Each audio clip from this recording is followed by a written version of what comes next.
What's up everybody, it's Mike from PC Classic Cars back with another test drive video. Now I'm gonna throw us in park because we got a door that's open. Now we got a door that's closed. Alright, let's try that again. So again, it's Mike from PC Classic Cars back with another test drive video. Today we are in my really cool and very unique 1976 Oldsmobile Cutlass Supreme in lime green, the factory color.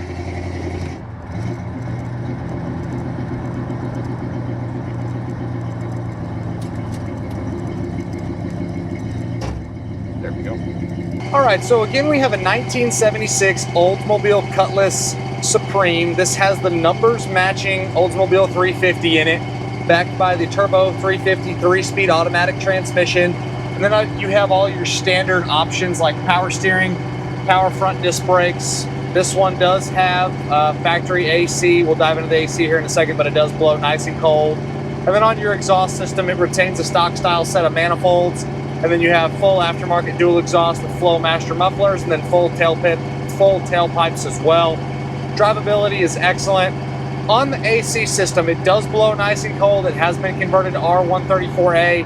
Unfortunately, if you click it onto the max setting and you have it on the high fan switch, the AC doesn't come on. But if you click it over to normal or bi-level and you leave it on the low or the two middle sections, it will work. But for whatever reason, when you click it up to high and you click it on to max, it doesn't kick on. It kicks the AC off. So something with the control head is going on there. But if you have it on just the normal setting for AC, it blows really nice and cold, and it still has a really good volume of air coming out of it. So the AC does work. Just something with those two little spots on the control head. The other item not working, or the other items, is the horn doesn't work. One of your interior turn signal bulbs, I don't know if y'all can see it in the back, the green to the left flashes. When you click it to the right, the little green bulb doesn't illuminate. And then your your license plate light doesn't come on. Take a look at my additional informations tab. It's got my doesn't work section in there. It's going to outline what works and what doesn't work. On the interior, it's a stock style green and white interior. Door panels are in nice shape. Headliner looks good. Seat covers have been redone at some point. Some of the little plastics, like the little plastic cover that goes over the seat edge on the very, very bottom, is just kind of sun cracked a little bit. And then the A-pillar plastics have some like touch-ups in the paint, and there's a little chunk over there on that side. So you could have the A-pillar plastics redone if you have to. But the dash itself is great. Carpet looks good. Mats are nice. Just some little touch-ups. Obviously, it's white interior. The little trim piece on the back side of behind the headliner up top, there's like some little touch-ups on that as well. You do have factory tilt, which is cool. Then you have all your standard gauges. Excuse me, just your speedometer, which is working. Odometer is reading 40,280. Fuel gauge, and then you have your little dummy lights, and then factory stereo. And then you have your wiper control and your brake release over here on the left. Very, very comfortable interior. It's a very nice car, front to back. Very unique, too, with the color combo. All right, here we can test out the little 350. Runs like a bone stock style little Cutlass. Motor strong. Transmission shifts like it should. Exhaust sounds good. High gear there, and we're just cruising. The underneath is super solid, frame, floors, all that stuff looks good. Inside the trunk is nice, no current rust issues or any problems. I will say, going down the road, if you see that we're going straight here, the steering wheel's off left just a little bit, just minimal stuff there. Cruising at about 70 right now, and it's very, very comfortable.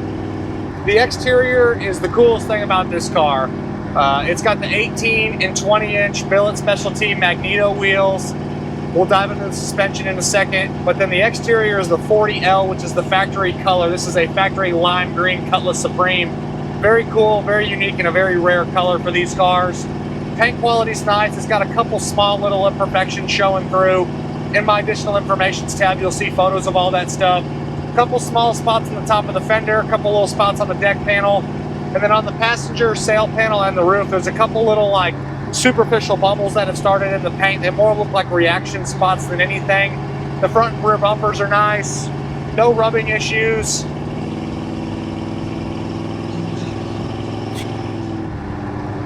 Just a really good and unique looking car. You do get a little bit of wind noise from the crosswind, but you're gonna get that in pretty much any old car. Couple little dings in the trim, like around the car, just minimal little stuff, nothing to write home about. It's all minor little imperfections. I wouldn't classify this as a fully restored car. It's been obviously cosmetically done at some point, but it's not a nut bolt restoration by any means. Suspension, so I was unable to figure out the exact spring that's on the front, but the spring has been cut, but it was done right. The suspension feels great. The rear springs are new on it. I have not had any any rubbing issues with two people in here on turning, going in reverse, so no rubbing issues. The 18s and 20s are a great setup. Just gives it a killer look. You do get a little squeak from this window here, just minimal. Maybe I put it up just a little bit, make it go away. Oh yeah, there it went away. Maybe just a little tiny squeak from that window still. Windows roll up and down like they should. Front and back glasses look very nice. You do have some side streaks on the windows from going up and down. There we go. I just went the wrong way. Back rear view mirror looks very nice with no real issues. There's like a tiny little spot, like a little tiny hazy spot on the very bottom there, just minimal. Driving position is super comfortable. Obviously you have that tilt, so even if you're a larger individual, there's tons of room between your head and the headliner, and then your chest and the steering wheel. Tons of room for anyone to drive this car. I'm 6 foot tall and I fit in here very comfortably. Its power brakes feel good, stops really nice, doesn't pull you left, doesn't pull you right.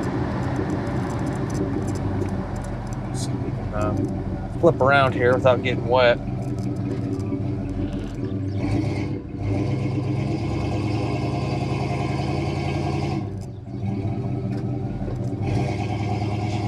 Power steering works great. Yeah, we just went full lock there and it didn't rub.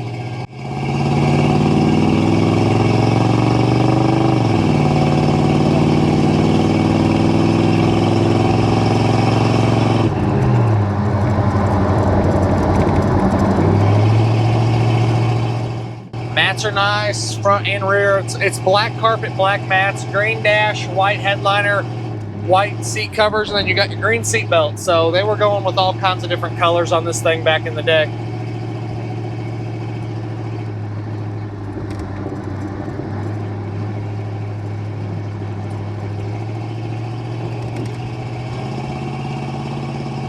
Overall, definitely a killer Cutlass. It runs and drives fantastic. Having the AC already working outside of just the max settings. Again, if anyone needs clarification, don't hesitate to call. But it's a great car. Very unique, very rare color combo. You do not see this very often. Just a really cool, and I think just a kick-ass looking Cutlass Supreme. As always, I appreciate y'all stopping in to watch another one of my test drives.